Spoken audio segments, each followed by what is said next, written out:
Well, we are going to start our practical English program.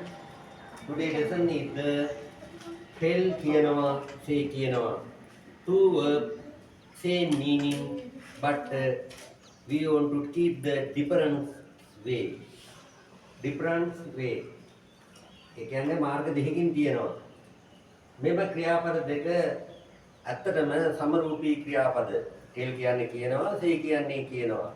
නමුත් ආදරණීය දුවේ පුතේ tell යොදනකොට දකුණට නාම පදයක් යෙදිය යුතුමයි. නාම පදයක් කිව්වේ පුද්ගලයෙකු යෙදිය යුතුමයි. say යොදනකොට දාන්න තහනම් බව ව්‍යාකරණයේ උගන්වනවා. මේක පොතපතේ නැහැ. පොතපතේ මේ රීතිය දැකලා තියෙනවා. උඩට ඉගෙන ගන්න.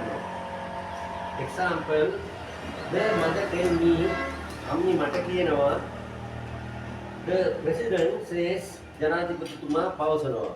මෙම රීතිය සැබවින්ම අතීත කාලයටත් බලපානවා. බලමු අතීත කාලයේ එක වාක්‍යයක් අරගෙන Mr. Pereira said at the meeting. SAID කියන්නේ said කීවා කියන අතීත කාල ස්වරූපය at the meeting. meeting එක ඇත්තටම පුද්ගලයෙකු නොවන නිසා දාන්න හිමිකම තියෙනවා. මිස්ටර් පෙරේරා රැස්වීමේදී පැවසුවා. තව අපි හදමු he told me ඔහු මට කීවා. I said him මම ඔහුට කීවා. සෑම තිස්සෙම ක්‍රියාපදයකට දකුණට කර්ම ස්වරූපයක් තමයි ගමන් කරලා තියෙන්නේ. මේ පාඩමේදී විතරක් නොව සියලුම පාඩම්වලදී. මේ බලන්න say කියන්නේ කියනවා ඒක තමයි කර්ම ස්වරූපයේ me.